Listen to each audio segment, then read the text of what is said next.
Hey guys, are you here? Hey.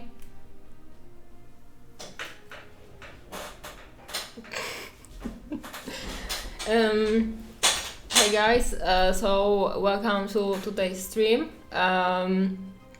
Today I want to focus on, it would be nice if my camera wanted to focus, like I want to focus. Yeah, sorry, I will try to fix it during the weekend.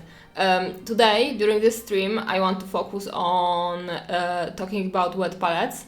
I will talk about how I set them up and how I use them. And maybe later, I'm not sure how long it will take, because for me it's quite simple topic, but I know that for some people it may be more complex. And later I will maybe show the stuff I got from sorry guys. Later I will show stuff I got from SMC and Freakwars and Essential. Come out. Go.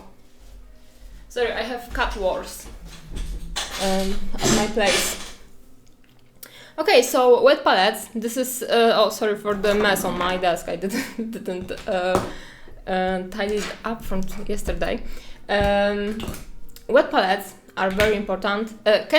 First of all, can someone on the chat tell me if you can hear me? Is the voice okay? Because I wouldn't want to. Oh, okay, cool. I'm always afraid that the microphone isn't working. So wet palettes. Some people don't know about them, even though they are painting for sometimes. I find that it's because of GW and their painting sheets. Wet palettes are very useful. They work very good for acrylic paints because they don't let the paint dry up so quickly, and they allow some longer drying time basically for your paints during painting. There are different brands of wet palettes. In general, wet palette is created from a shallow Tupperware, plastic container with a little bit of water and something spongy inside.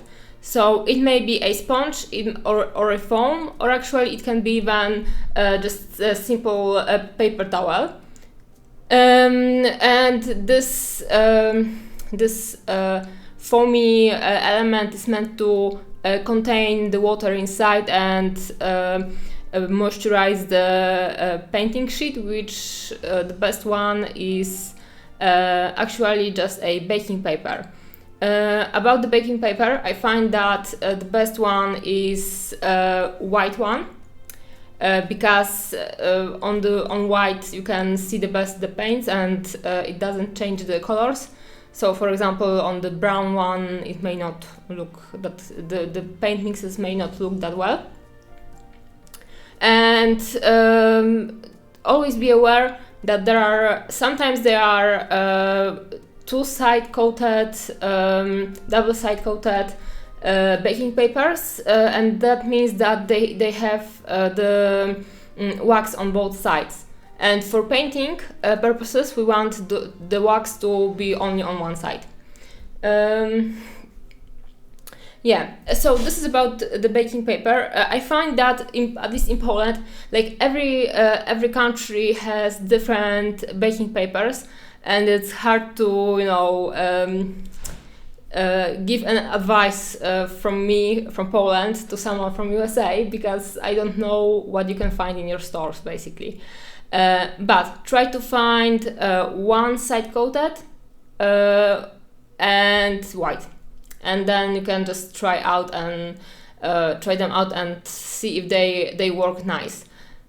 Good resource for wet palette is also a sticker paper. So sometimes you can buy like those long rolls of big rolls of stickers, for example, for printing labels for packages. And they are great because if you would be able to find like a sticker paper with this width, you can just, you know, unstick the stickers and just cut the length to your wet palette and just be ready to go and use it for painting. Yeah, in Poland, Jan Niezbędny is very good brand. Oh, if you can order Jan Niezbędny, then I actually recommend it. It's very, very like a staple recommended from Natalia Oracz. I find that in how it's called, the stores with the different drogeria. It's in Poland. It's drogeria, beauty shops, stuff like that. In Poland we have Rossmann, and sometimes in shops like that you can find the kitchen section, and in the kitchen section they have those like cut up to the length of the usual size of the Jesus Christ, of the place where you bake this different stuff, oven. You have like those cut to the size oven baking sheets, and they are very good as well. So maybe you have Rossmann in your country, then you can go to Rossmann and buy this brand. Hey Minimaster. So yes, this baking paper, sticker paper, I find that there is a very good brand for wet palettes, which is called, of course, Red Grass. Their foam is amazing. I value it the most, like of all of the available foams on the market. But their papers are not that good. And this is the Red Grass paper is a trap that a lot of new painters actually fall in, and they don't even know that you can go a better route, basically. So I found it out mostly during my workshops, of course, because you know workshop is a nice place to get to know the ways of the other painters. And some of my students were asking me, like, Natalia, what to do with my wet palette, or how to set it up so it would work. And I found out that actually Red Grass paper is thicker, and also it's, I think, that like double-sided coated. Hey Adam. So it's allowing not enough water to pass through to the paint, and makes the paint actually dry up way faster. The one time, like the multiple use paper sheets from Red Grass, I think that they are also not a good idea. But you know, if someone finds it helpful, then you should use it. In my opinion, it may make painting harder. So for me, like the perfect combo for wet palette is basically any kind of palette. It may be the Red Grass palette. This is the small one from Red Grass, and you have the foam flowing over here. For me, the best combo is some kind of palette. It doesn't really matter what container you are using, because this is just the container. The foam from Red Grass or from, I think, Army Painter, they have the same foam, or at least very similar kind, but it's much smaller than Red Grass. And this is the small one from Red Grass. And also Red Grass has this studio, I think it's studio or artistic palette, which is like a lot bigger. I think that it's, yeah, you can even see what it's 20 centimeters to 30 centimeters, so it's much bigger. So I would buy the bigger foam, and basically I would just put it into a container that is up to your liking, and try to create a wet palette with that. My favorite wet palette actually is right now I have a lot of painting experience. So I some of the wet palettes I bought, some of them I was gifted with, so I don't have to use my favorite wet palette, which is actually containers from Raffaello or Ferrero Rocher. I find that this is the perfect wet palette, base for wet palette, because you buy it and you can eat the candies, and then you have the wet palette in the end. Yeah, Ferrero Rocher boxes are perfect. But again, if you would get the bigger one, I think that the bigger one is better. The smaller one is good for like travel or something like that. Yeah, actually, Ferrero Rocher. And this is Ferrero Rocher boxes are the best value for your buy, right? Because we are not getting only the plastic box, but also you are getting the very good sweets. Yeah. So if for all of the beginners, I recommend getting Ferrero Rocher, eating it or sharing it with sharing it with your people you like. Yeah, I'm trying. Yeah, so buying Ferrero Rocher for beginners. Buy Ferrero Rocher, get a paper towel, fold it a few times, and just try to feel the inside of the wet palette. Maybe I will try to demonstrate it in a second. And then cut the baking paper to the size of your wet palette. Give me a second. I will go for the towel and I will demonstrate.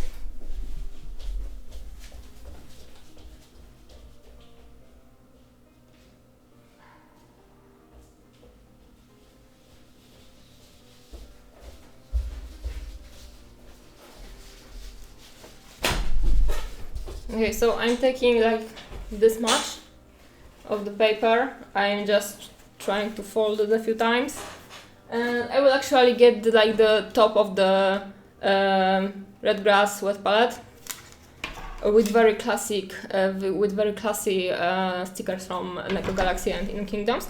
And as you can see, it's too big for my wet palette, so I can just tear it in half. When I started painting, I was doing it like something like that. To make it even, I just fold it in a little bit and a little bit over here. Oh, where is the water?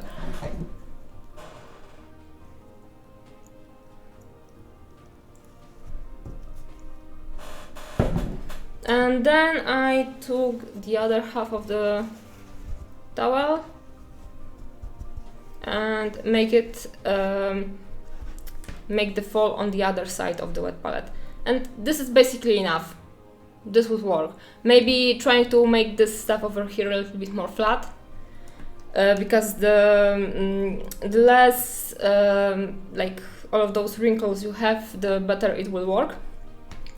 And then I would just take my baking sheet and then I would cut it up to the size. Oh, and here I have like the nice pre-cut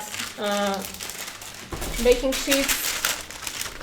I didn't cut it in some time, so I don't remember what was my method, because I had a method to optimize the amounts of cuts I had to do, but I don't remember it anymore. Okay, so I will just try to cut it to the size, and you don't have to be perfect with the sizing of your paper, but the better the palette is filled without the paper overflowing through the border, the better it will work.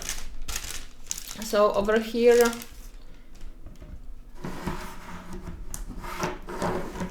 the logistics are very hard.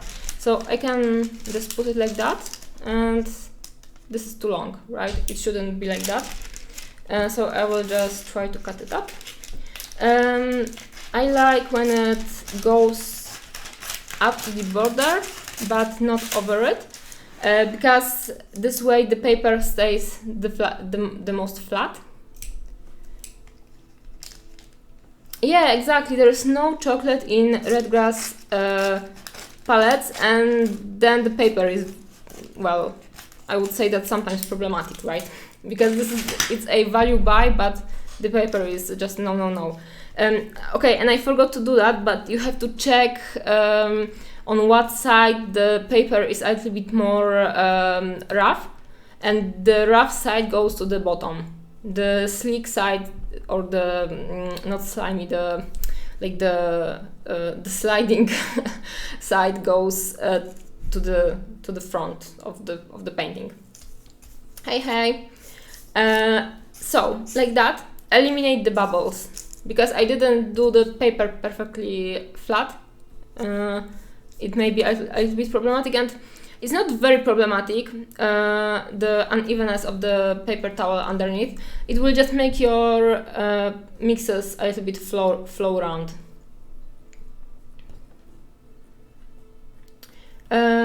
Cork handles. I buy them from Polish eBay, which is called Allegro, and I am looking for wine making corks, basically. Or you can also buy them in some of the building markets.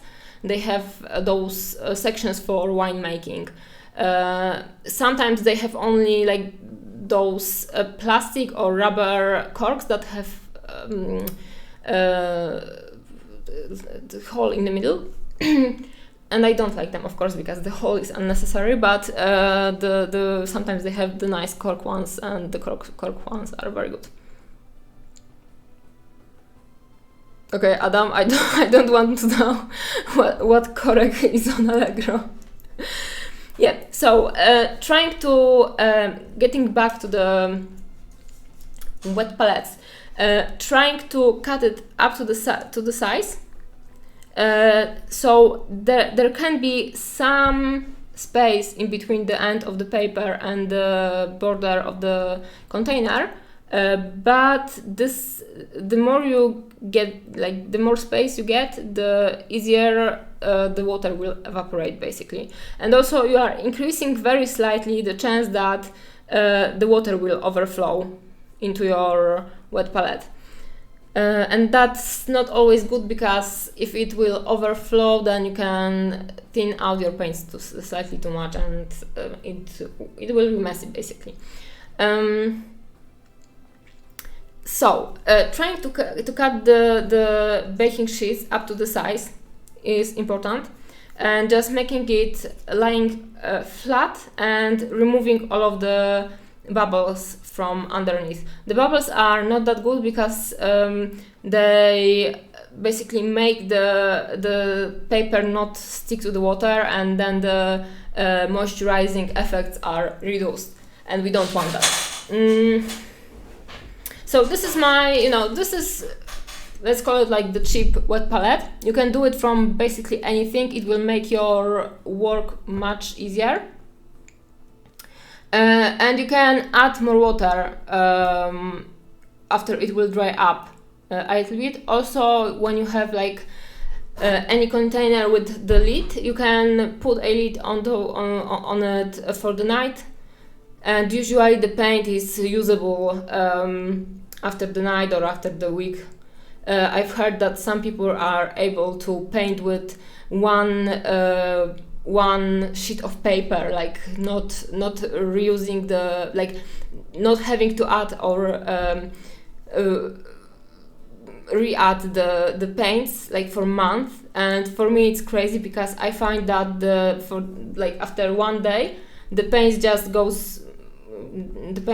goes very bad for me, and it's unusable. So I usually after the night, the amount of moisture is enough to keep painting. I just remove the paper, and I just add new paper and new paints for the next day of painting. Do you have any questions about the wet palettes, guys? I'm happy to answer. Okay, that's better. What more? How much water? This is very important. I like to use a lot of water on my wet palette. It's hard to demonstrate it, but I don't know, can you see it? Like when there is nothing over it, it's kind of flowing a little bit. So and there is like a 1 millimeter of water over it, maybe a little bit less, but the water flows over the foam. So this is the amount of water I like to use. Not everyone have to agree with that, of course, but if you struggle with painting, drawing on your wet palette, try to add this much water and see if it will maybe work better for you.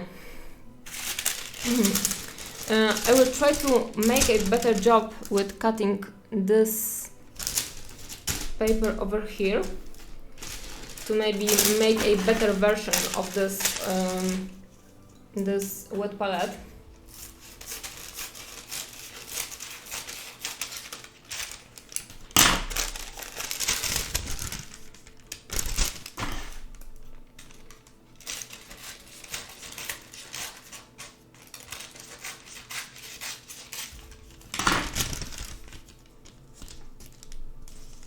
Something like that.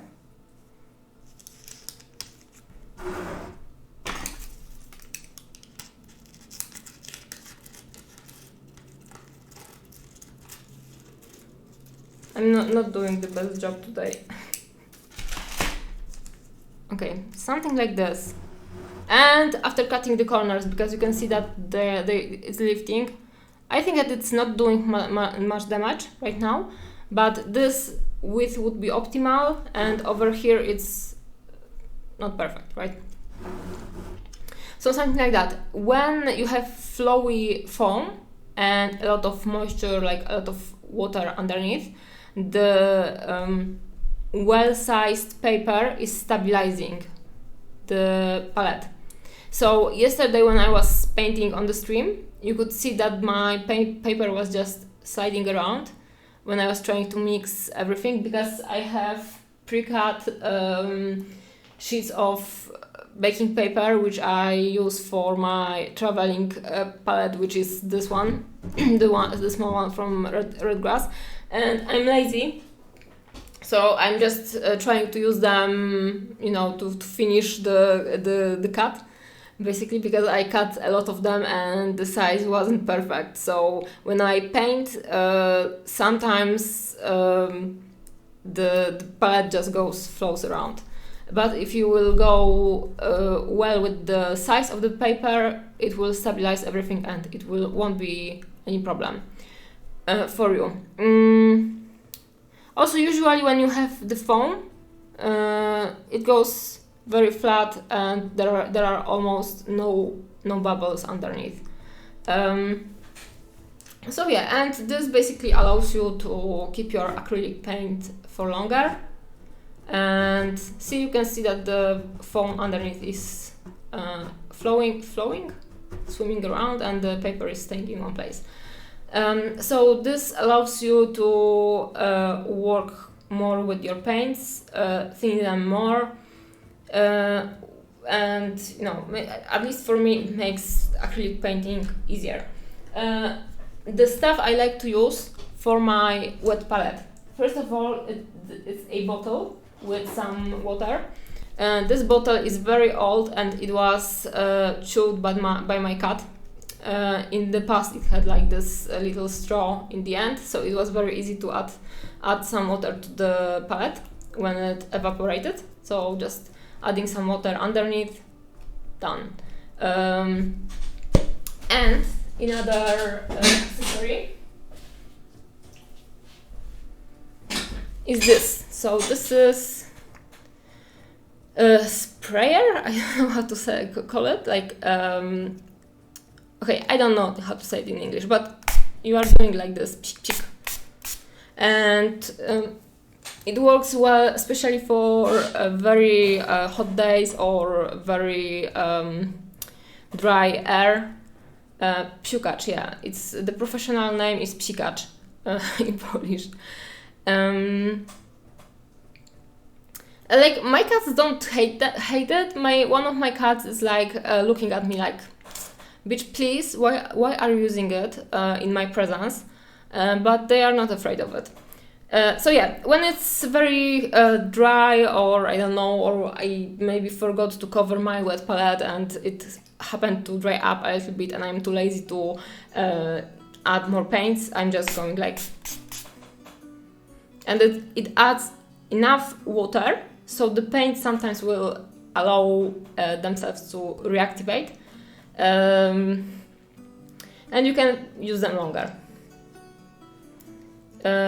About beer, hey Ghost Raven, what about beer? We have very good beer, and it's called piwo in Polish. So yeah, those are very, very good accessories I recommend using for thinning paints. I always use just pure water, because I don't need to use any thinners. I know that some painters prefer to use mediums like retarder. It makes the paints dry slower, or thinner medium, I don't know, Lachmian medium for some, oh yeah, atomizer, thank you. So you can try it out. You don't have to use everything. Sometimes, you know, some people are like collectors in their workshop. So if you like to use fancy stuff, then buy whatever you need for your workshop and use it. If it makes your work easier, then, you know, feel welcome to use different kind of retarders, stuff like that. It may actually sometimes make the work easier. But if you don't find them useful, as I do, then just use pure water.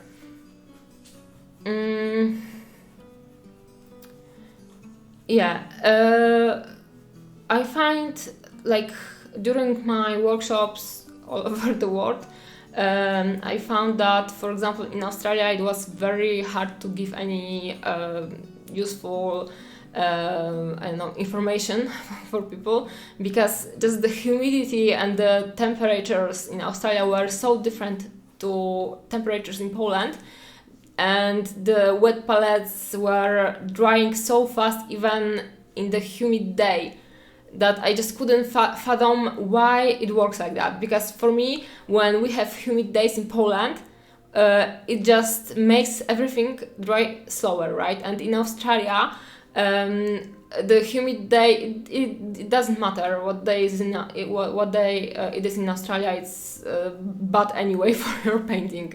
Yeah, and actually some painters told me that they are painting only during the winter, I think, because the weather is more friendly then. So you may find yourself living in some kind of very far away country, Poland, and not all of the information may work for you. So yeah, the brands of the wet palettes. The most popular right now, I think that is I don't remember, like Crazy Tools or something like that. From it's a company from Poland, and they make wet palettes for Neko Galaxy and for Mindwork games. They are pretty good, but I hate their foam.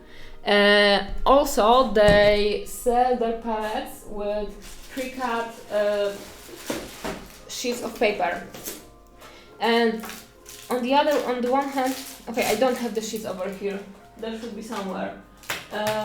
On the one hand, I'm lazy and I like to use them because I don't have to cut anything. But on the other hand, they are like half of the centimeter. They are just too wide, so they just go like this on the border of the palette, and I hate it because it's on the crevices. And in the corners, it makes the paper to be uneven and just wrinkly, and in my opinion, it just makes the painting area less safe around the borders. Let me check if I have it somewhere here.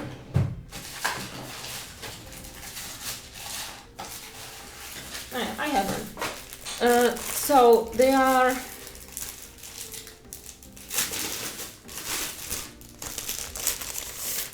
very nice, pre-cut, the corners are rounded, very good, but the sizing is not good. Sizing bad. See, if I am supposed to put it in the wet palette, it fits over here, but over here is just like that, and then it gets wrinkly. Usually, right now it looks nice because I made it even with my nail, but usually when I put it on a wet foam, it goes messy and very uneven. Also, I hate the foam because it's not as good quality as red grass, and it just, after some time when I let it to dry, it just sticks and just gets uneven. Also, it's molding. And my red grass foams aren't as moldy. There was one case of red grass foam molding at my home. So they may mold, but this one, I think that this is the second one I'm using from this company, and after some time it just goes automatically mold. So yeah, what would I recommend personally? I would recommend you, as the perfect wet palette solution, to buy the foam from either red grass or from Army Painter, and take whatever container you like the most, put some stickers on it to make it even prettier, and put the foam from red grass, maybe cut it to the size, and then just put some baking paper over it. This is the perfect wet palette in my opinion. Once I wrote to Red Grass asking them if they would consider just cutting some baking paper sheets to the size of their palettes, but they told me that no. So sadly we have to keep cutting them. For me, the perfect version of wet palette is this nice wet palette I got from Neko Galaxy. I like it because it has glitter in it, right? Yeah, very pretty, and then it's pink underneath. So I will in the future I will just take the foam, throw it away, and I will buy the big red grass foam. I will cut it to the size, and I will have my perfect wet palette. Also, I will put some stickers from Awesome Creations on it because I got some very cool holographic stickers, so now I can put them on my wet palette. See, so cute!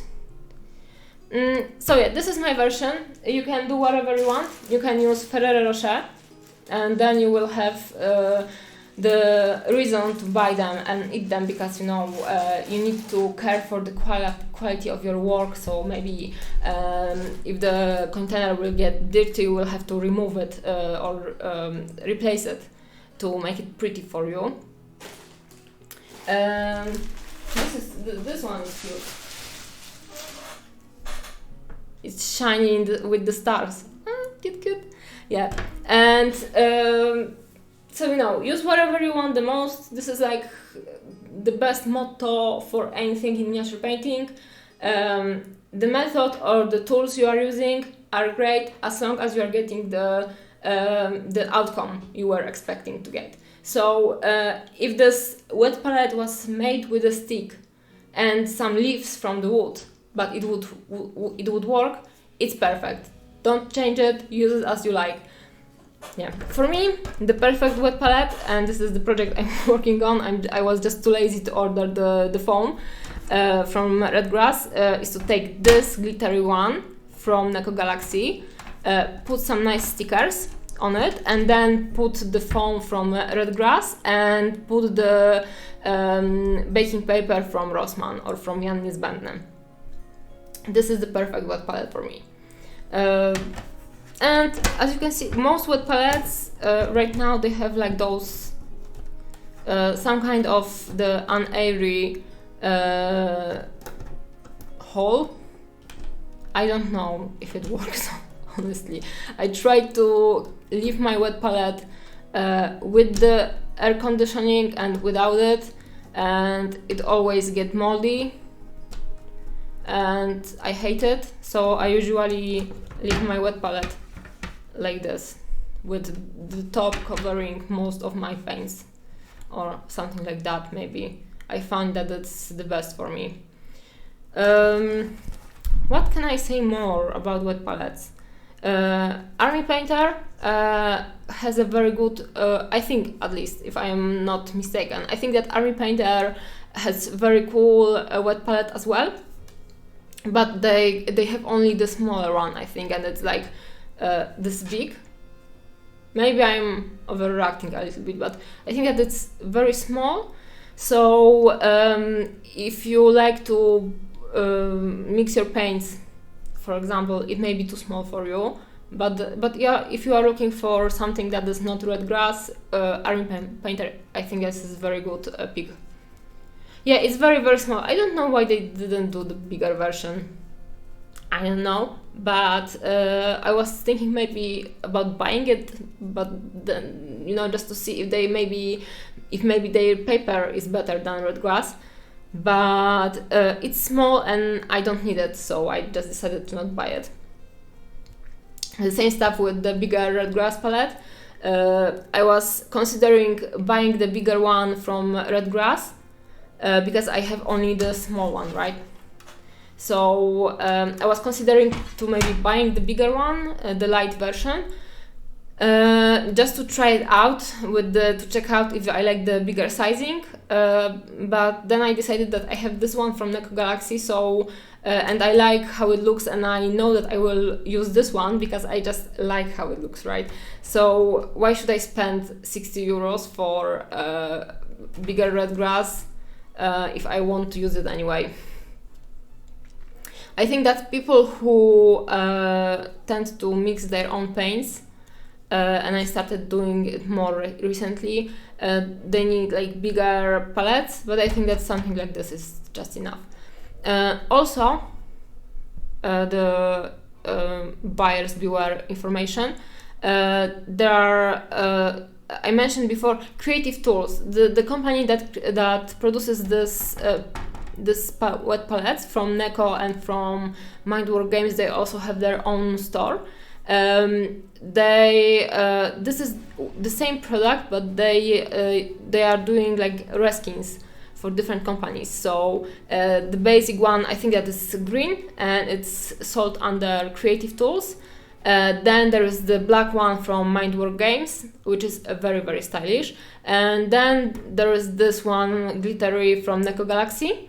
And you know, if the lid was blue and it had the glitter in it, this would be like the top quality, the best, the most stylish Dior, Armani, Fendi wet palette for me.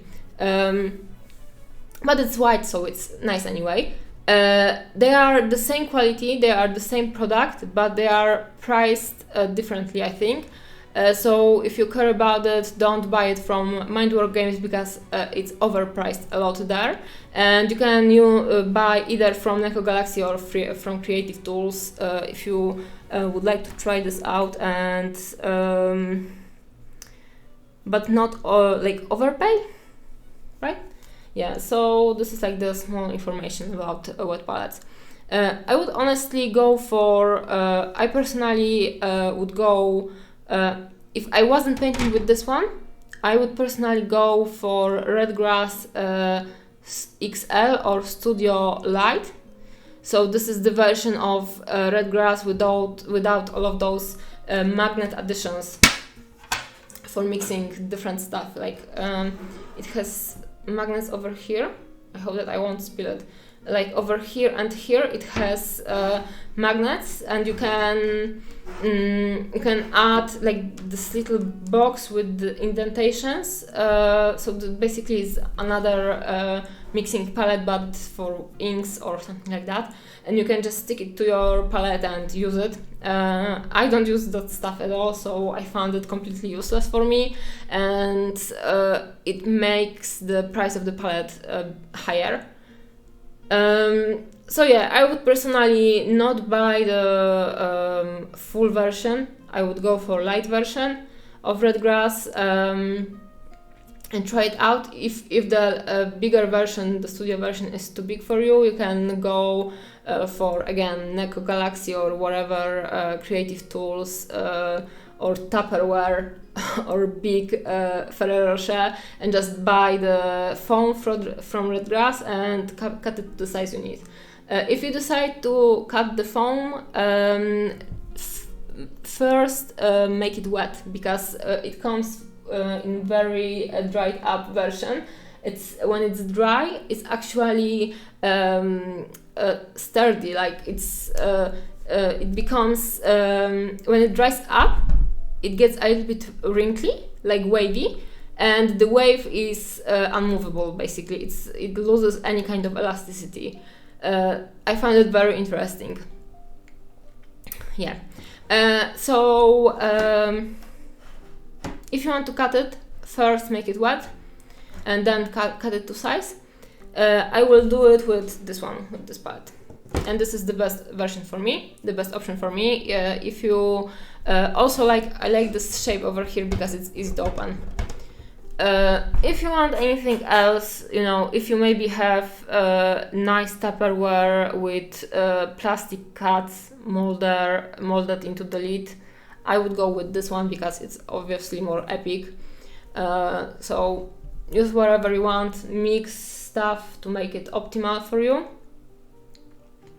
And this is it, I think. And always be aware about the amount of water you have under the painting paper, because when it goes, I find that if it goes under the level of the foam, then the paints on the wet palette starts to dry up very quickly. So basically the wet palette loses any, maybe not any, but most of its moisturizing properties. So beware about that. Yeah, it should be wet palette, not moist palette. Be aware about the amount of water you get in your palette, and I think personally that most people have problems with wet palettes because they don't add enough water into their wet palettes actually. And for example, I went to Matteo Di Diomede workshops, and I set up my wet palette like I like it, and he basically picked it up and just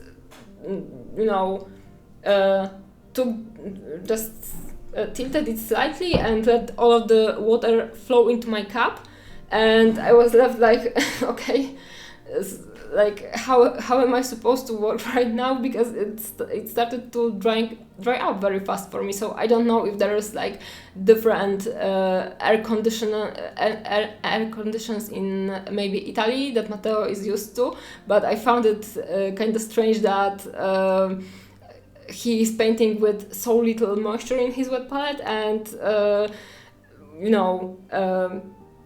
it works for him. For me, it doesn't work at all. So if you just try out different versions, because I may be wrong, my experience may be wrong for people living, for example, in Great Britain or somewhere in the desert. So just have it in mind and try out the stuff that will work for you. Yeah. Do you have any questions about wet palettes?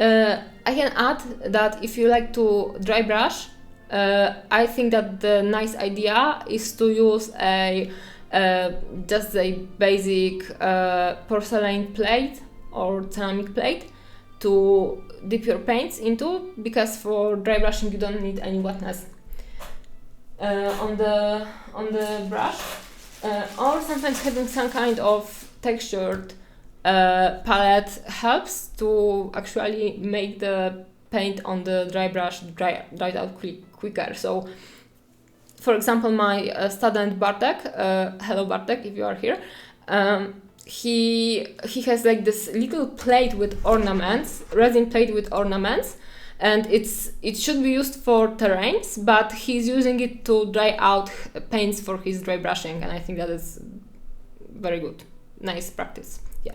So for dry brushing you can use dry palette, and it should work fine.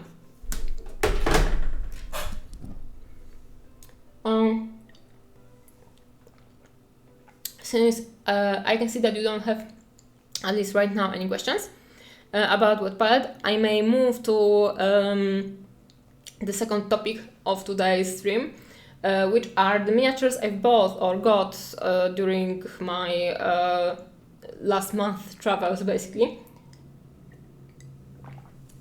And I can show you some kits.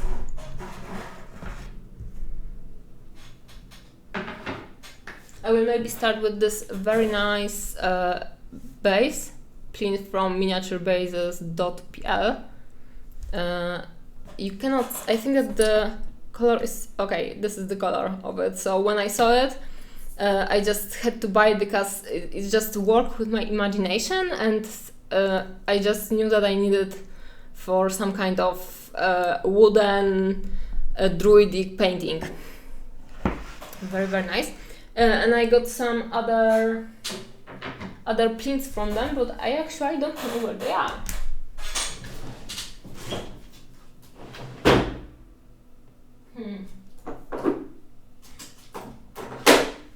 Oh, this is this one. This is the one also. Very cute. I love it. The color is just great, like this slightly green with the brown. Very cool. And they do stuff like this. This is like my favorite brand to place my miniatures on. Oh, this one is very pretty. Look how pretty it is. So cool. And I like bases with imperfections. Next miniature, what did I get?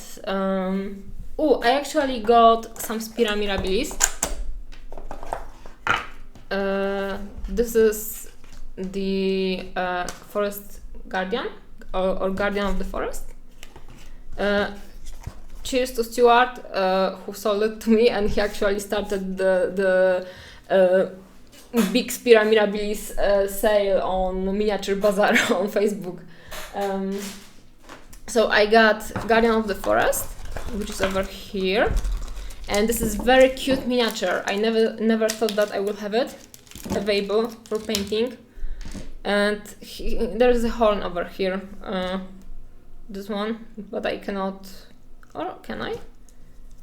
So it goes like this, and then he has this hand covering the little bunny. So cute, cute, cute, cute. Yeah, so this is the one, and also the latest Spira release, which I qualify as my SMC haul because I got it in post around SMC. Yeah, bird bases are very good as well. Like, I'm not sure if it's barrel, like some of the ones I showed before are barrel, but I like the most when they are colorful. Yeah, and this is the other troll, I think, from Spira. This is the newest one, and I think that this is so I don't know, clever, because you have like those two parts which are very snug together. So to actually put the hands on, you have to use a little bit of force, and then it clicks in like Lego. Nice. Yeah, so I was thinking, like Kujo, I mentioned it yesterday, to maybe like this, do some kind of scene like this, with the two troll brothers caring for the wooden creatures. But I have trouble with, and this is actually idea from Ania Machowska from Chess of Color. I have trouble with finding the composition because the hand over here is overlapping. Or maybe like this? Maybe like this. They could be, you know, they are brothers, so they can have like some kind of body contact, I think. Because that would show that he trusts him, right? Something like that. Yeah, so this is the composition or maybe I came up with. Yeah, so I think that I would like to paint it like next year because I like them together very, very much, and I think like that this guy is inspired by this guy, or at least was inspired by the same vibe. Yeah, but look how precious the bunny is. It's so cute, and this guy has little mouse or mice on his hair. Just 1 second, I will maybe try to make it sharper. See, so cute. So I have the 2 brothers, and they are my brother, like not my brothers, but they are brothers in my mind. Or maybe he could be trying to fight him for the bunny, because the bunny is so precious. Trade the 3 raccoons for the 1 bunny. Do you think that it would be legit? So yeah, I have those 2. And it's very, very cool, and I'm happy about them. Next one is actually Mama Bucho, or I'm not sure how to pronounce it, but I pronounce it in my head as Mama Bucho, so I will call it Mama Bucho.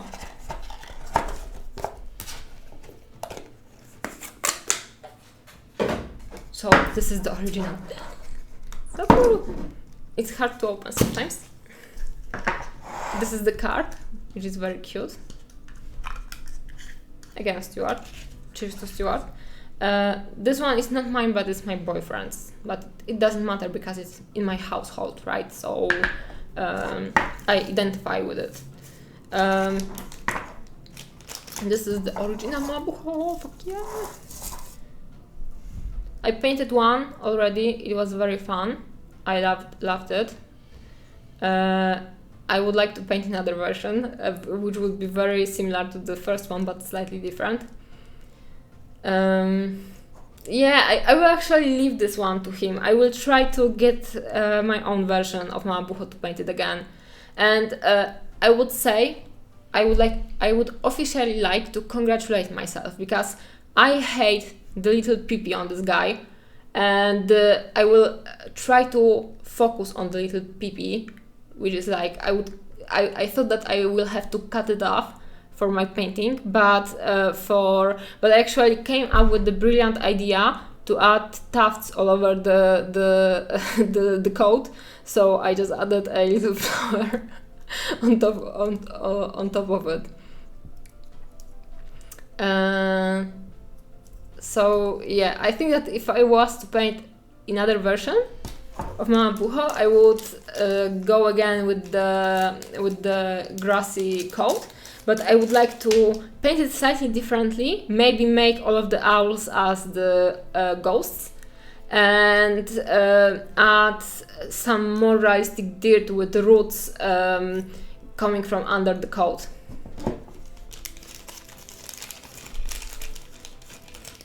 Yeah, exactly. The ancient censorship.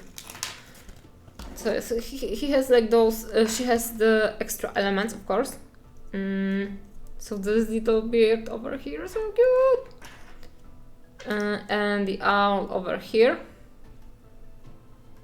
I'm really afraid of breaking it. And they are very, very cute. And this hand, I've heard from my collector that, or not from collector, from my friend Daniel, that everyone who is painting Mama Bucho is breaking this little finger, because this is like the most sticking out element of this bust, and everyone, or almost everyone, ends up breaking it. Yeah, so this is Mama Bucho. I'm pretty happy to have it in my collection. Oops. Hopefully I will not break the finger.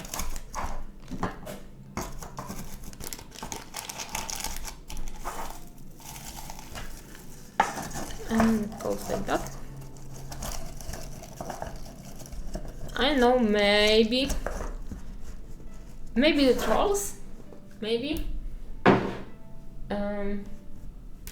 The next one We got also King of Goblins. Me and my boyfriend weren't that much hyped for this miniature, but after we got it, we actually decided that we like it.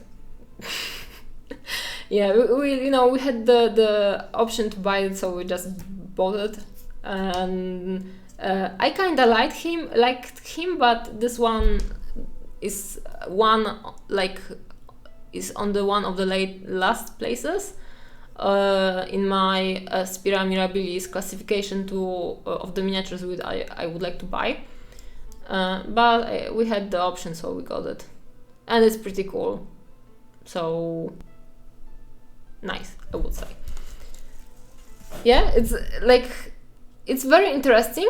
I like the elements, like for example, like the necklace over here, and you can do so much with the belly. It's very, very cool, very, very cool. Yeah, I was thinking about doing the Burger King, but it's so much, I would have to add so much to this bus, and I have a lot of stuff to paint, basically. There's too much, but maybe because I imagined the guy having a lot of burgers all around. There is a version of this King of Goblins that has a lot of like golden coins all around it. So I would replace the golden coins with burgers all around, and then make his crown the Burger King crown. But I don't think that I will paint it ever, and also it will decrease. I think that this kind of painting will decrease the value of this bust, and I'm not sure if I want it. But if you want to commission me with the Burger King King of Goblins, I will be happy to paint it. Okay, so this is Spira Mirabilis. This is something from SMC. And on SMC I got only 2 miniatures. One of them, I'm not sure where I put it. I put it over here. This is Little Platypus. I will start with this one because there's less talking about it. This is Little Platypus from Oliver Spät.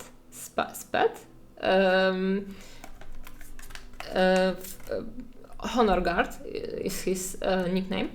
I got it from him for €5. Very, very good quality, very good value. I love it. Maybe I will paint it. I think that I would like to do a Galaxy Platypus. Yes, yeah, exactly. But how am I supposed to pronounce it? Because I'm not from Germany. My language skills are very low, so there are like all of those personas from miniature painting from all over the world, and they exist mostly in my head as a pronunciation, which is my imagination of how am I supposed to pronounce them. It may be I can agree on the Resinon M70, yeah, and I never know how to pronounce them. So sorry if I'm doing it wrong, but I really like Oliver and his miniatures, and also his works are very, very cool. This is a company I didn't know that existed before. They told me that they basically started their works 3 years ago. It's called Sculpting Times, and I think that their sculpts were one of the most creative on SMC. And I got Red Riding Hood from them. This is their first. Look at this, guys. Can you imagine like this boot hanging on the axe, and the axe has this nice keyhole. So very cool, very quirky design. And this is Red Riding Hood in darker fantasy version, and with a little twist. So it has this very beautiful face with very nice hair. It goes. I hope that it will not just fall out everything. So it works like this.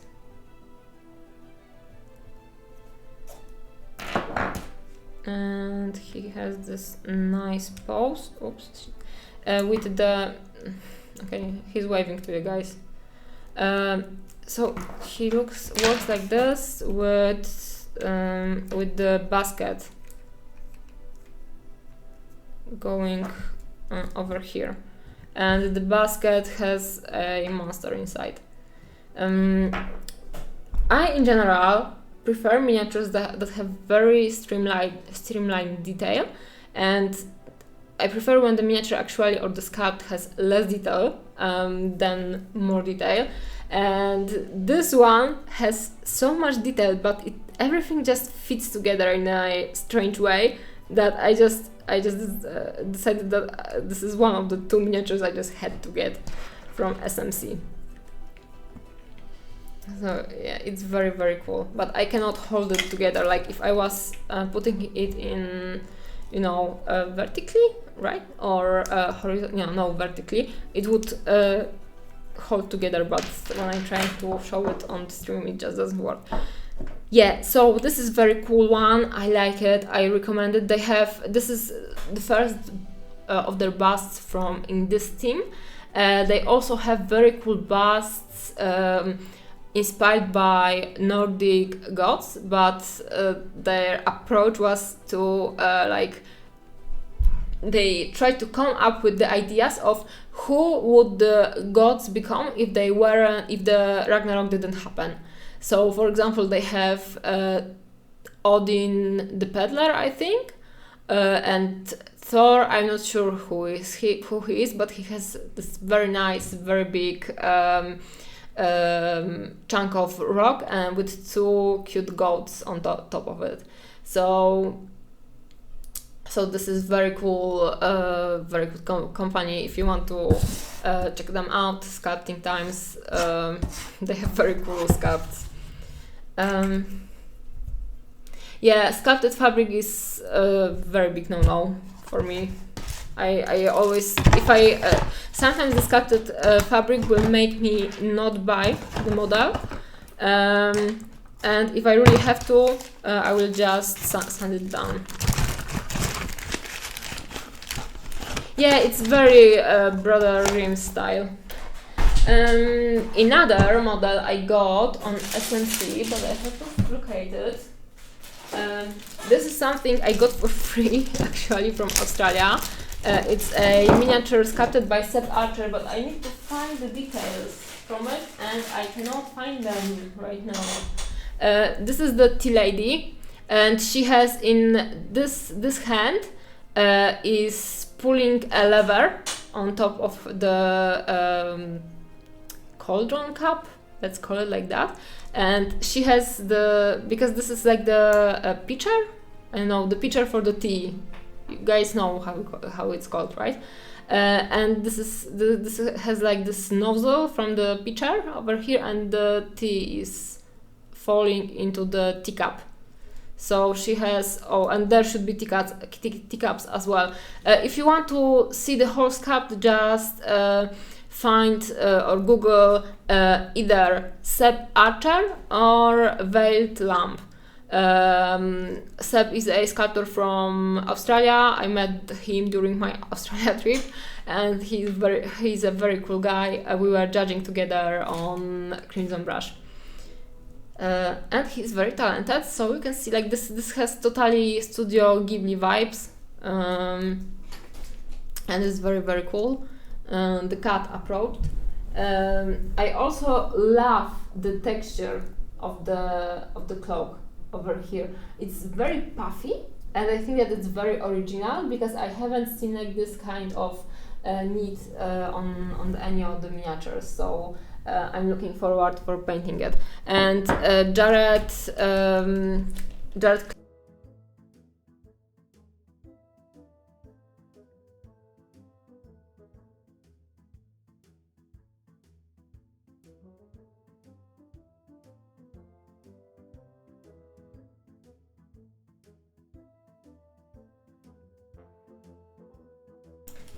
Okay, so again, Loki's trolling me. I really like this detailing on the cloak over here. I lucky. Get over here. My baby cat. Very, very cute. So I really like the texture on the cloak. It's very, very cool. I find it very innovative and very interesting, and I'm looking forward to painting it. And guys, I am unmuted, right? You can hear me right now. And Jared Clifford, JC Paints, or on Instagram, painted very cool version of this one. So Jared or Seb Archer or Veiled Lamp, check them out on Instagram. They are doing very, very cool and interesting stuff. So yeah, I got this one. And now we can enter Freak Wars / a little bit of SMC, because for example Neko Galaxy did the same, or maybe not the same, they did for SMC they did very cool Traveler or Desert Traveler. I'm not sure how the name goes, but very big miniature of a girl like traveling through the desert on like this big ass tentacle, I don't know, transformer, something like that. So that was very cool release from them. I was waiting for this one, yeah, floating robot. Octopus floating robot. I was waiting for this one since they actually, this is not Neko Galaxy, this is Innu Kingdoms, but they are this is company made by basically the same squad of people. So I was waiting for Sylvestris Smoker from Innu Kingdoms since they first Kickstarter basically. This is very cool miniature. And it has a lot of elements, as you can see over here. A lot. But she's a very cool character, and I was looking forward to getting her. I will maybe just show the corpus. I'm not sure how to call it in English, but her body with her head. It's very cute. And it's very interesting, and she has a pipe in her mouth, and there is the smoke going from the pipe. Interesting. I would like to paint it. We will see how it goes. How much time will I find for it? And there is this tree trunk for her with the hands. So she's sitting on the tree trunk. And Piotrek actually told me, which is a very good advice, to take these roots and put them under the hot steam and just bend them down and then glue them like that to the base and make the ground more organic with the roots. So I will be following his advice because I think that is very, very good. Yeah, so this one I was waiting for, and I was very happy to get.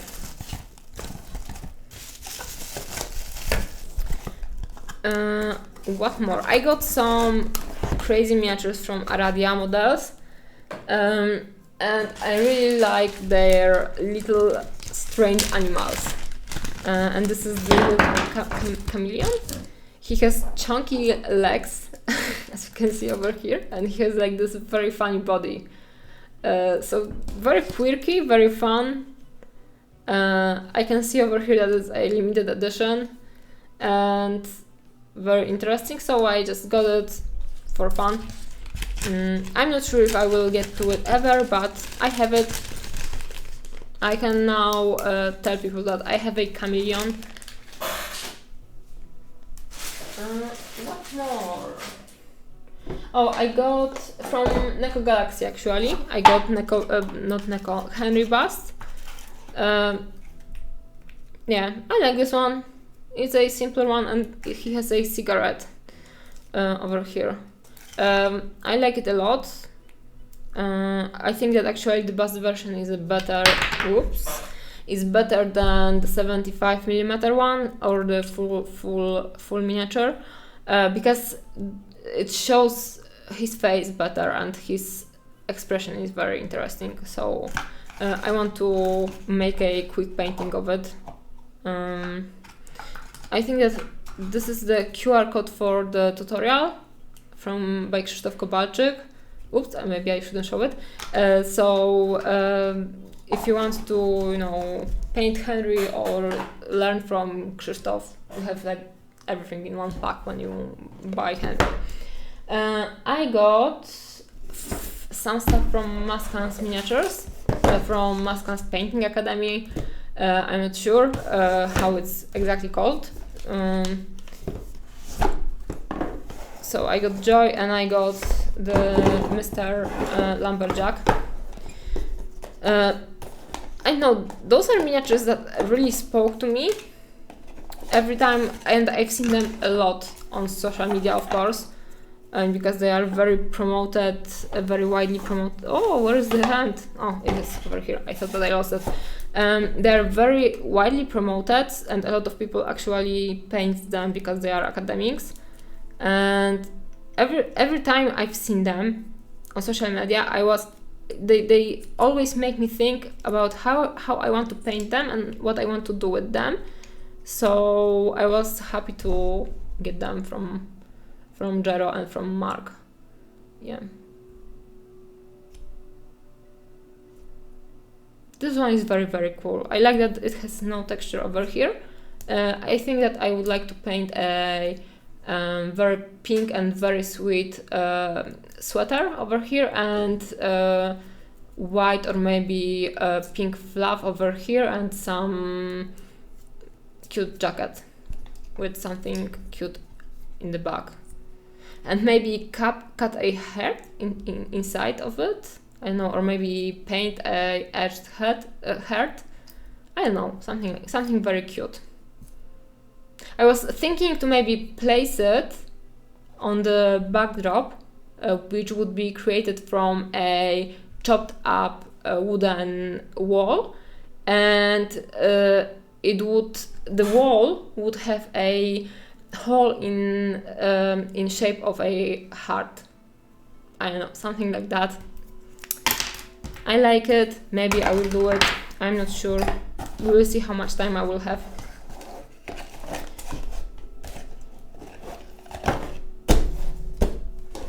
So this one is cool, and this one is very cool. When I see her, I understand the hair struggle, so I identify with her, because I have a lot of hair. Personally, I had this kind of hairdo in the past, so I don't know. It kind of makes me think about myself in a strange way. So maybe I would paint her as a portrait or something like that. I don't know. Krzysztof Kowalczyk in the past, he painted Egilon as Krzysztof, so maybe I should paint this one as Natalia. I don't know. We'll see. For sure, she will have a cute t-shirt on her and a violet vest. And of course, the miniature is very high quality. I like it a lot. The hair is pretty well sculpted, and it's not always obvious with the miniatures because sometimes the hair get over sculpted, but this one is very nice. I like it. The only thing I think that could be better with this miniature, I think that she should be holding the beer by the neck of the bottle to make the sticker on the bottle more visible, so everyone could paint something creative, because right now most of the handcrafted beers have very creative marketing, and their labels are usually very interesting. So I think that you can paint the label over here, but it's not fully visible, and it's kind of it's obscured by the hand. So if it was more visible, I think that it would be perfect. But it's just a small imperfection in my head, at least. Yeah, this is very, very good kit. I like it at all. Again, I hope that I will be able to paint one of them, at least one of them, in the future, because they always make me think. And now when I have them, and they will make me think that I can actually do it. And when I start painting commissions and they are not going well and easy, I usually start a new project, which I shouldn't do. Yeah, and this is they bear very high risk of me going into painting them. So we will see one of them probably painted. Oh, this is another one from Aradia Miniatures. This is the kind of box which I feel that has some kind of children safety mechanism, because I struggle almost always with opening it. So yeah, this is the little chameleon, a little bit more realistic than the other one, but cute and small, so it may be very quick project. Again, quick project alert. I don't want to start another project, but I have the platypus and I have this little chameleon, and it's not good. This is from Kaha Miniatures. They have a lot of very complex sculpts, but I got this little crabby from Francois, and he's very cute. He has different versions of this little foolproof Krabby's Island, right? This is the name of this project. And this is very cute miniature to paint, and a lot of people like chibis, so I think that this is good direction for the companies. And this is something very cute he sculpted. This is a ramen bowl, and I love it. Now I have to paint it and maybe pour some resin over it. And it's very, very cool. And this is created as a pin, so I can add it somewhere. It's like, on the one hand it's a lot of models, but on the other hand you can be a collector of the models and not exactly the painter, right? So I'm collecting, it's not a problem. I don't have too many miniatures in my stash. Okay, what did I buy more? Stuff I bought on SM. So there wasn't a lot of miniatures there. I was very positively surprised by the fact that Duncan Rhodes with his two thin coats, like the Duncan wasn't there, but two thin coats were present. At least I think that Duncan wasn't there. Two thin coats were present, and they had their little camp in one of the halls, and there were a lot of painting stations, and people were painting almost for the four whole days. But it's not about painting the models, because at least I like to think like that. The models are sculpts sculpted by talented artists, so they are pieces of art on their own. So I can own them. I can have joy from having them. I can display them. Right now I'm looking at my Spira Mirabilis cabinet, which is completely random and very untidy. But they are there. I know that I own them. I can look at Spira or Lucas works, and I enjoy them, right? So you don't have to only buy the miniatures. You can buy them, you can put them together, and you can then put on the shelf to look at.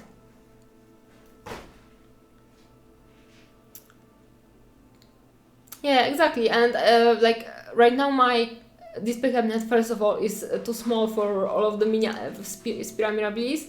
And second of all, it's just they are not printed or not based, so they are just lying around. So I need to tidy them and create the nice exposure. But I want to buy a proper display cabinet and just have this nice display of my sculpts, like not my sculpts, but all of the different pieces of art that I own in my living room. Yeah. So, you know, I'm a collector of art. Why not? I don't have to paint them. It's not a problem again. So during SN there were not that many miniature stands. I was again pleasantly surprised by two thin coats. There was not AK-75, oh my god, AK Interactive. They had pretty big stand of their own. There was Scale 75, and AK and Scale were on SN last year. I think that it's great that they are optimizing the presence in the place like that, because more and more board game players are going into miniature painting. So no painting companies or paints producers like present there would be a very big waste, basically. Which one CA Sculpt STL? The Spider Queen, Spider Goddess, sorry, or which one? So yeah, there was AK, there was Scale, so of course there were some paints, there were two thin coats, and there were a lot of 3D printing companies. Which were very prevalent on Freak Wars as well. Freak Wars was one of the STL heaviest events I've visited. Yeah, the Spider Demon from CA Sculpts, Victor Aguilar, I think. Again, pronunciation. First of all, I met Victor on SMC. It was totally random, but I'm so happy about this happy accident because he's so nice guy. I just can't believe it. It was it was totally random. I met him randomly after the bar after party, going back to my hotel room, and he was there. So yeah, we had very good time. He's a very nice guy, and I'm impressed with that. And also, the Spider Goddess was I think that this is one of the best compositions in 2 or 3 years. It's very, very good. My miniature storage actually mostly fits those 3 boxes over here. You can see here. I have some projects lying randomly around, and I have one. I have my Spirabilis cabinet over here. I can put a picture on my Discord actually, and I have some of the miniatures in my living room. Yeah, I can put it on my Discord right now. How many do I collect for myself? I actually collect almost everything for myself because as a professional painter, I need to paint for money, right? To have the cash for my cats, actually. So I don't paint I paint almost nothing for myself.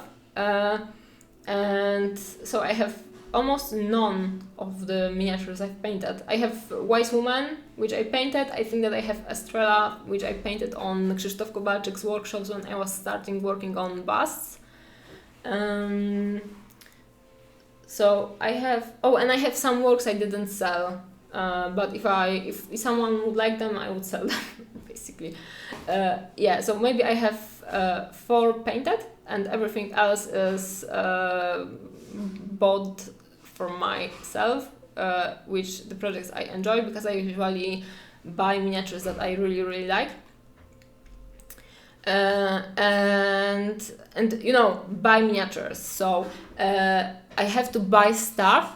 So buying the miniatures I like is actually the postcard to the creator from me, that I want to support them, and that I like the works, because as a pro painter I have my ways to actually get free stuff sometimes, and right now I don't take free stuff usually unless I will paint it, and because I don't want to hurt the kits from different people, right?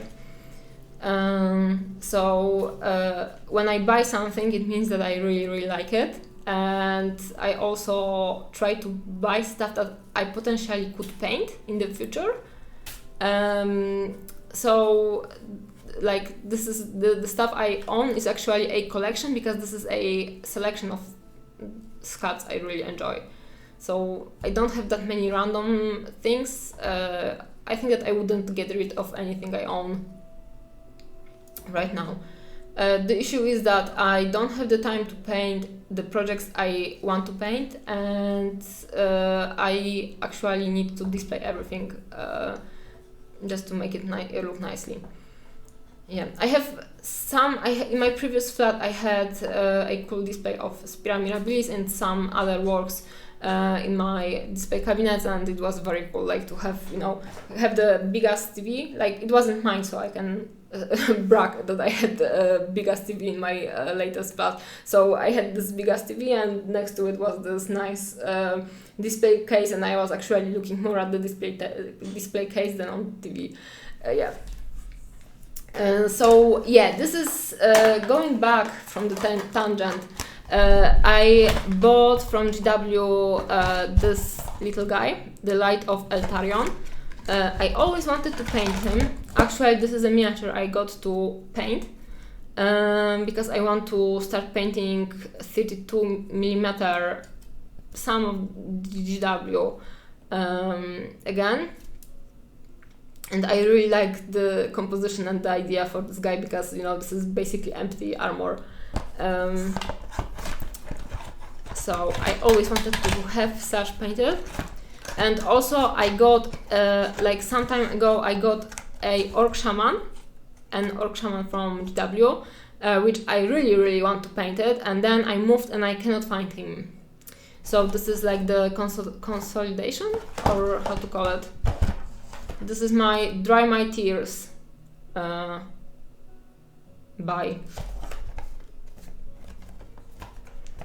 Yeah, but you know, it's not sad, because I'm not emotionally connected with owning the stuff I paint. And I really enjoy the fact that the collectors want to have my own ideas, and that I can paint whatever I want for them, usually. So it's not that bad. It's just the fact that I know for last 2 years I didn't paint that much, because I wasn't in the best headspace, basically, for being very creative. The stuff I've painted I'm pretty proud with, I would say, but I would like to do some projects from time to time for myself, because, you know, it's just healthy. So I will try doing that in the next year. I made it harder for myself because I started creating my own miniatures, my own sculpts. Like, I'm not sculpting them yet, but I will start sculpting. Maybe I will sell something sculpted by me next year. So I'm making it harder, because the stuff I will paint for myself will be basically a box art for myself, and this is not always, you know, this is not like a totally relaxed, chill painting, because I would want to make it nice and, you know, I know, not noticeable for people. So I will try hard a little bit, and it will be a business painting anyway. So I don't know, maybe I will do some versions of my owl that are like pure creativity, or maybe shitposting a little bit. So I will have some fun with them, or maybe some more fun. Yeah, so I got this one on SM. I will show it off. This is a gift from my boyfriend, the cat dice set. It's very cute. It has all of those different little cats etched on the dice. Yeah, this is very disappointing, right? I know that they had to pack it like that, but half of the box is empty. Why? It's like the chips like lace packaging. Okay, I cannot. Oops. Yeah, so they are very, very cute, as you can see. Or maybe not, because it's not focused. Okay, I made it worse. So they have little paws that are very, very cute, and they have little cats, which are even cuter. And I think that most of the dice has individual cat designs. So, for example, this one has 2 fighting cats or playing cats. This one has a, I think, jumping cat maybe, or running cat. This one has a scary cat, or a cat in a battle formation. Oh, this one is actually jumping, I think. Yeah, so this is very cool. Very nice gift. Big thanks to Paweł. I'm very happy with it. So this is not totally miniature related, but it's there. And yeah, the paw prints are very, very cute. And I got She-Ra from Masters of the Universe Battleground.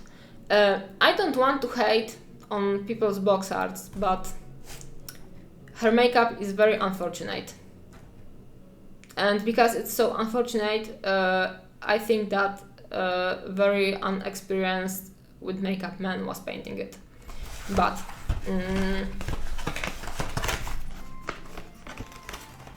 the hot pink casting makes it up for me. I was actually a little bit disappointed that having this big box, you have only this much content in it, but you know, this is very big promo SN version, so I don't know. But I was surprised by the fact how small She-Ra is. See, like she will be maybe this tall. It's like proper 28mm, I would say. Very, very small, and the horse is actually very, very big. In theory, I know how big the horse is, and on the okay, so this is this big, but I don't know. She looks very, very tiny when compared to the horse. Maybe when I will glue the legs, it will kinda even it out. I don't particularly love how the wings are placed, because you can see from the front like this thickness of the wing, and I think that I would have to sand them down a little bit, reshaped it so it will be more organic. But in general, the miniature is pretty cool. Maybe I will paint it. We will see. But it's very, very cool, and I think that the hot pink cast is nice. And I got something interesting, but I'm not sure where I put it. I got like this little kit for creating a little, very simplified diorama. Give me a second to find it. Oh, I got it here. So this is the size of the box, and it's very interesting because it comes with this stuff. I actually put it together. I'm an electrician right now, so we can see that it's shiny. Very technology, very wow. So it came with the two batteries, and I had to unscrew it with this little screwdriver. Yeah, and this has all of the different elements. Some of them are paper. You even have like this little sanding paper over here. So it comes with the different elements. Some of them are wooden, some of them are PVC. It has glue. super original, I would say. And you have like this little instruction. Here are like those elements you have to cut off. I'm not sure if it's paper. Yeah, I think that this is some kind of paper, very thick paper. This is the background, I suppose. And this is the instruction on how to put everything together. I don't know, I found it very interesting. I thought that I will just get it and maybe modify it a little bit, because it has all of those elements, and the cat, for example, the cat figurine is kinda awful, right? I can see AliExpress almost written on it, all over it. The flowers are also like not the best quality, because they are the quality of the fake flowers. See, it has even like those little screws over here. So I thought that I may, or the little ladybug, it looks like from a flower shop. So I thought that I may ditch those elements from here and I could add my own. So for example, there was a Kickstarter by Beyond Miniatures, and they had Dark Clothed Children, I think, and they had like this cool winged cat licking his balls, and I thought that maybe I could put him into this diorama, or maybe make a miniature of an owl, and I could make this into Awesome Creations little display, and I could put it on my stands during different events. So I don't know, but I found it very, very interesting and very creative. I may try to repaint by hand some of the stuff. So for example, if I will be lazy, I can repaint and there are like the different options. So you have the garden, mini diorama, this is the, I don't know, Halloween, sweet forest. And this is the one I got. It has the pianino or pianoforte. It's called Starry Melody, so I could just kick out the cat, I could take away the flower, and maybe I could put an owl over here and maybe some bats all around. I know, and I thought that some of the elements, or maybe all of them, I could repaint it very by hand and make it more creative this way, right? So yeah, this is very interesting, and I think that it's cool that it comes pre-painted basically, and you just have to put it together, because not everyone maybe wants to paint something. For example, me.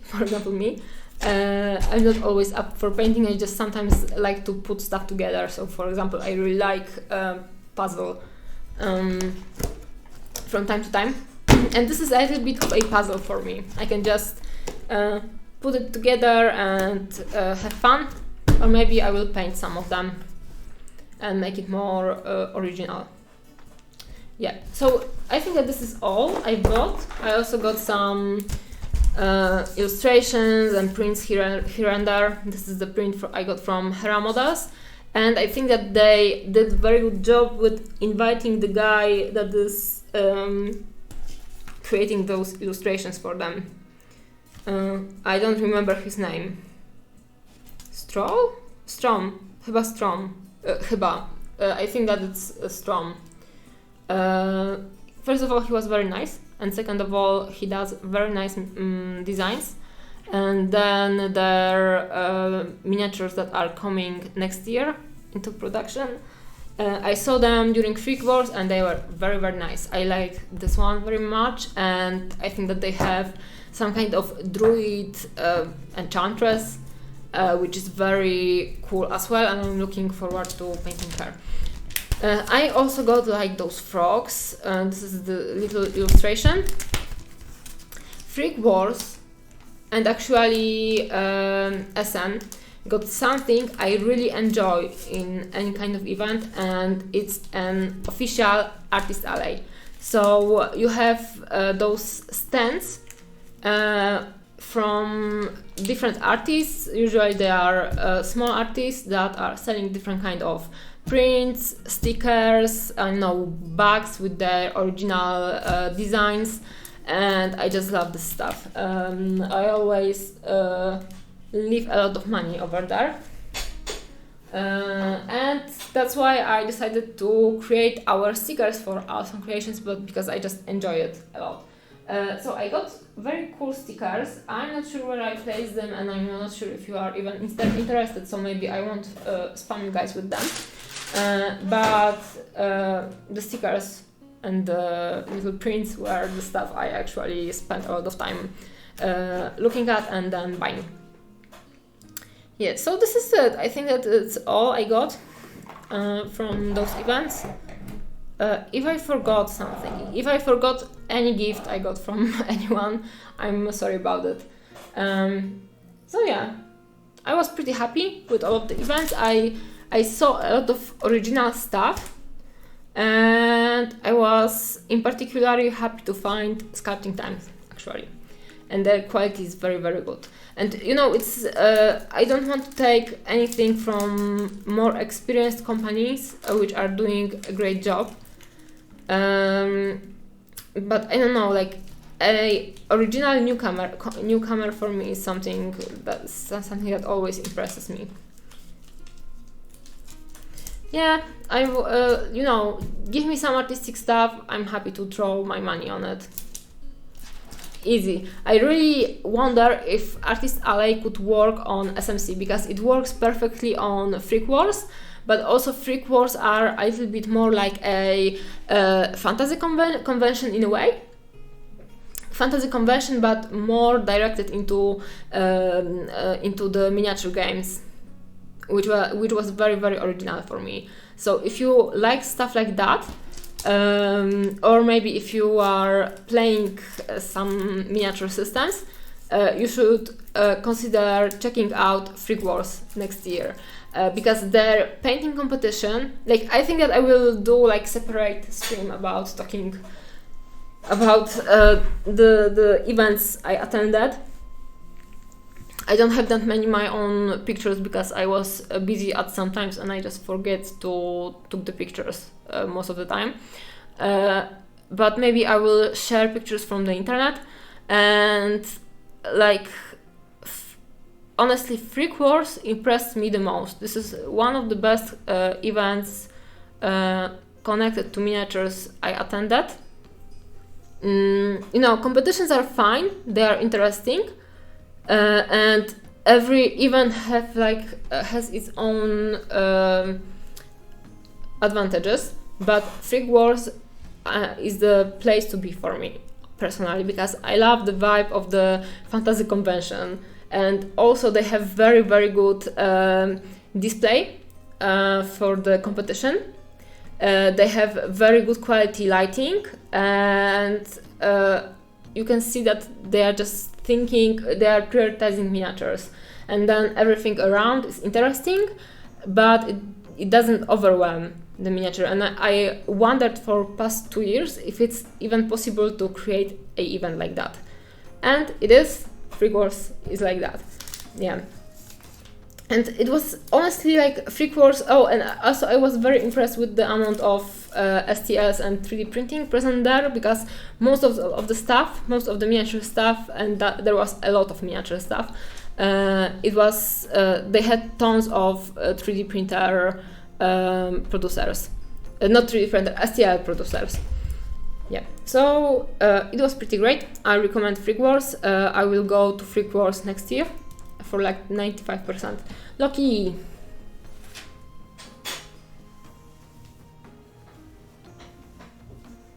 Co jest? So yeah, this is all I think. It took a while. Again, like we are almost at 2 hours streaming time, so I think that I will be finishing for today.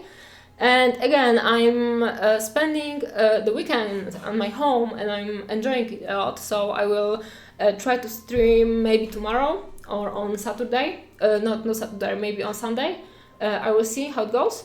But you can expect one more stream this week, and if you have any questions or any topic you would like to hear me talking about, drop it on my Instagram or on my Discord, and I will try to adjust.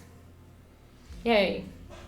Yeah, so see you guys. Thank you for watching, and see you next time. Yeah, hey.